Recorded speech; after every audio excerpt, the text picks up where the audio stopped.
Welcome to Module 1, Week 1 of Principles of Microeconomics at Thomas More College. This video is to give you an idea of what to expect in this module. As a brief outline of this lecture, we'll talk about what this module is about, the big ideas that we will tackle in this module, and what to expect as far as graded deliverables for this week. This module is about the economic way of thinking and an introduction to markets. First and foremost, we introduce the idea of scarcity. Scarcity is the fundamental problem of economics. Scarcity of what, you might ask? Well, what we really mean when we say scarcity is a scarcity of resources. There are generally considered to be 4 resources in economics. We'll talk about each of those in turn.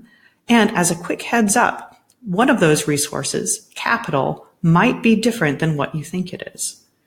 We'll also talk about the fact that when we have scarcity, we have to decide what to do with those scarce resources. And market-based economies, and our economy is a mostly market-based economy, markets play a key role in allocating those scarce resources. So we'll need to really have a good grasp of what a market is and how it works in order to understand how those resources are allocated. Finally, we'll talk about how to use a market graph as a tool of analysis. We'll use supply and demand, and then we'll learn about how those interact to determine market prices and quantities. We're going to pick this topic up next week, too. Our first big idea for this week is scarcity. Scarcity is the fundamental problem that's addressed in economics. And relating to that big idea, by the end of this week, you should be able to explain what is meant by scarcity, the 3 basic economic questions, and then be able to define and provide examples of the 4 economic resources. Notice there's an asterisk on the 4 there. This is because in most textbooks, they're generally considered to be 4 economic resources. But if you note in your textbook, only 3 are mentioned.